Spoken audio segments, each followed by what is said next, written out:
নমস্কাৰ প্ৰিয় দৰ্শক 22 জুন হয় মনত ৰাখিব 22 জুন তাৰিখে 2026 চনৰ জুন মাহৰ 22 তাৰিখে হ'বলৈ গৈ আছে অম্বুবাচী মেলা। এই অম্বুবাচী মেলা গুৱাহাটী নীলাচল পাহাৰত অৱস্থিত। আপুনি মই আটাই সকলোৱে জানো। পঞ্জিকাত পোৱা তথ্য অনুসৰি 22 জুনৰ পৰা 26 জুনলৈ এই মহা সংযোগ পালন কৰা হয়। এই দিন কেইটাত শক্তিশালী কামাখ্যা মন্দিৰৰ মূল দুৱাৰৰ সমূহ বন্ধ ৰখা হয়। 26 জুনৰ পৰা ধৰ্মীয় মন্দিৰ মুকলি কৰা হ'ব, অৰ্থাৎ 26 জুনৰ পৰা এই মন্দিৰ খোল খাব। প্ৰিয় দৰ্শক, এই 5 দিনত আপোনালোকে যিমান আপোন নহওক কিয় এই একেটা বস্তু নাখাব। ফুলতো যদি ফুলতে খাই পেলাই তেনেহ'লে আপোনাৰ লগতে আপোনাৰ ঘৰখনলৈ নেতিবাচক শক্তি প্ৰভাৱ পৰাটো শাস্ত্ৰৰ মতে এই কথা উল্লেখ কৰা আছে। এই 5টা বস্তু অম্বুবাচী মেলাৰ দিনকেইদিন চলি থকাৰ অৱস্থাত ফুলতো নাখাব। প্ৰিয় দৰ্শক, যদি আপুনি এই এটা বস্তু খাব পাৰে তেনেহ'লে মা কৃপাৰ আশীৰ্বাদ আপোনাৰ লগত থাকিব। সেই এটা বস্তু খাই চাওক আপুনি। এই ভিডিঅ'টোত আমি আপোনালোকক জনাম অম্বুবাচীৰ সঠিক সময়সূচী, টাইম টেবুল আৰু লগতে এই কেইটা দিনত কি কৰিব কি নকৰিব সকলোবোৰ সোমাই আছে এই ভিডিঅ'টোত। প্ৰিয় দৰ্শক, ভিডিঅ'টো আৰম্ভণিৰ পৰা শেষলৈ চাওক।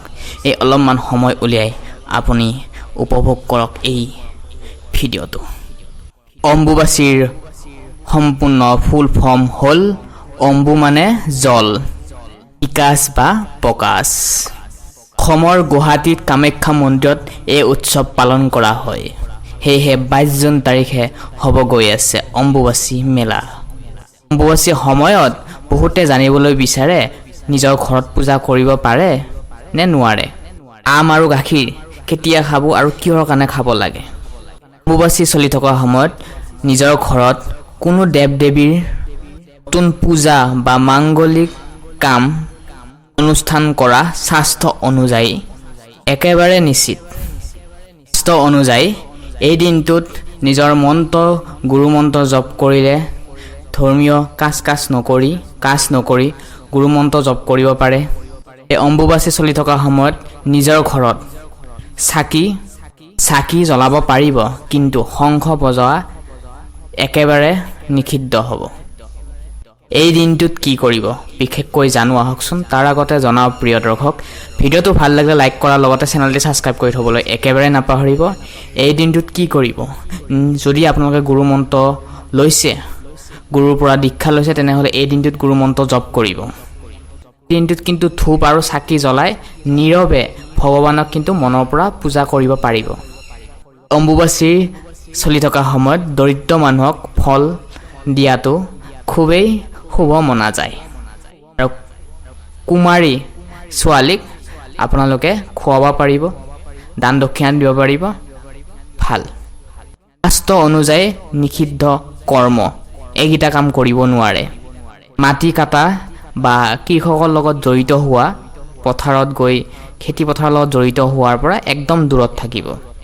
বিয়া বা যিকোনো ধৰণৰ শুভ কাম কৰা নাযায় এইকেইটা দিনত। ঘৰত পূজাৰ মূৰ্তি থকাক আপোনালোকে লাল কাপোৰেদি ঢাকি থ'ব আৰু দুৱাৰখন বন্ধ কৰি থ'ব। অম্বুবাচী শেষ হোৱাৰ পাছত কি কৰিব, অম্বুবাচী শেষ হোৱাৰ পাছত নিজৰ ঘৰ দুৱাৰ পৰিষ্কাৰ পৰিচ্ছন্নতা কৰি ল'ব। গা ধুই আপুনি তাৰ পাছত দেৱী পূজা কৰা হয়। আম গাখীৰ কেতিয়া খাব আৰু কিয় খাব। আম আৰু গাখীৰ খালে নিজৰ শৰীৰৰ কাৰণে বহুতেই ভাল। অম্বুবাচী চলা এইকেইদিন ৰন্ধা আৰু শুভ কাম কৰাৰ পৰা দূৰত থাকিব লাগে। পাৰিলে এই অম্বুবাচী চলা কেইদিন অন্য খাদ্য গ্ৰহণ নকৰি ফল মূল, গাখীৰ, আম এইবোৰ খাই এইবোৰ ভিটামিন খাদ্য খাই আমি এই 3 দিন পাৰ কৰিব লাগে। অম্বুবাচী আৰম্ভণি হ'ব 22 জুন 2026 7 আহাৰ 1433 আৰু লগতে সোমবাৰ ৰাতি 9:10 পৰা এই শ্ৰী শ্ৰী দেৱী অম্বুবাচীৰ যাত্ৰা আৰম্ভ হ'ব 9:10 পৰা। প্ৰিয় দৰ্শক, অৰ্থাৎ অম্বুবাচী সমাপ্ত হ'ব 26 জুন 11 আহাৰ 1433 শুক্ৰবাৰ দিন 9:33 কামৰূপ মহামেলা। প্ৰিয় দৰ্শক, ভিডিঅ'টো চাই ভাল লাগিলে লাইক এটা কৰি দিবলৈ একেবাৰে নাপাহৰিব। মা কামাখ্যা হৈছে হিন্দু ধৰ্মৰ তান্ত্ৰিক দেৱী। কামাখ্যা মাক কামেশ্বৰী হিচাপেও জনা যায়। প্ৰিয় দৰ্শক, বিশেষকৈ এইকেইটা দিনত অম্বুবাচী দিনকেইটাত চাবোন চুলিত গাত লগাব নালাগে আৰু এইকেইটা দিনত চুলি কাটিব নালাগে, নখ কাটিব নালাগে। এইকেইটা দিনত কোনো ধৰণৰ শুভ কাম কৰাৰ পৰা দূৰত থাকিব।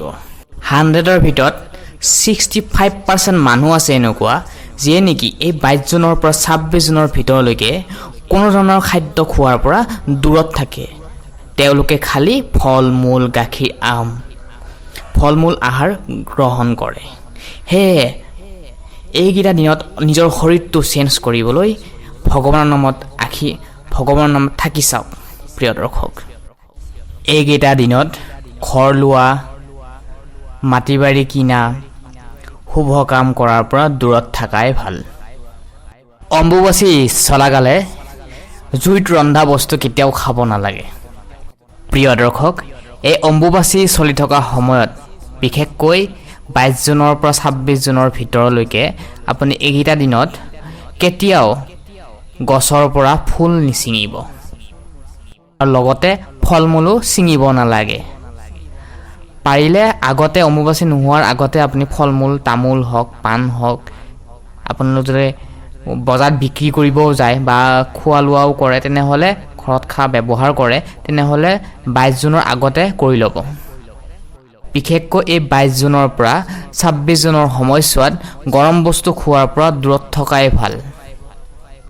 ফলতো এই কাম নকৰিব। অম্বুবাচী চলি থকাৰ সময়ত আপুনি আপোনালোকৰ ঘৰৰ পৰিয়ালৰ মহিলাক কোনো ধৰণৰ বেয়া শব্দ কৈ উচ্চাৰণ নকৰিব, কাৰণ মা কামাখ্যাৰ দেৱীৰ আশীৰ্বাদ পোৱাটো দূৰৰে কথা, আপোনালোকৰ ঘৰখনতো আপোনালোকৰ বেলেগ ধৰণৰ পৰিস্থিতি এটাহে দেখা পোৱা যাব। সেয়েহে এই দিনকেইটাত পাৰিলে মুখৰ পৰা ভুল বাক্য উচ্চাৰণ নকৰিব, বিশেষকৈ মহিলাক। আৰু পাৰিলে গোটেই বছৰ গোটেই লাইফে আমি ভুল বাক্য কোৱাৰ পৰা দূৰত থাকিব লাগে। আৰু পাৰিলেও যদি কেতিয়াবা হৈ যায় কণ্ট্ৰোল নহয়, তেনেহ'লে এইকেইটা দিনত ভুলতো নক'ব, নহ'লে ঘৰখনলৈ অমংগল অহাৰ 100% নিশ্চিন্ত। এয়া আপোনালোকে সন্মান হানিৰ কাম কেতিয়াও নকৰিব। প্ৰিয় দৰ্শক, ভিডিঅ'টো ইমান সময় চোৱাৰ বাবে আপোনালোকক ধন্যবাদ জনাইছোঁ। আপোনালোকৰ দিনটো আহিবলগীয়া দিনবোৰ ভালধৰণে পাৰ হওক তাৰে কামনা কৰি পুনৰ আকৌ লগ পোৱাৰ আশাৰে আজি এই গুৰুত্বপূৰ্ণ ভিডিঅ'টোৰ পৰা আমি বিদায় লৈছোঁ। ধন্যবাদ।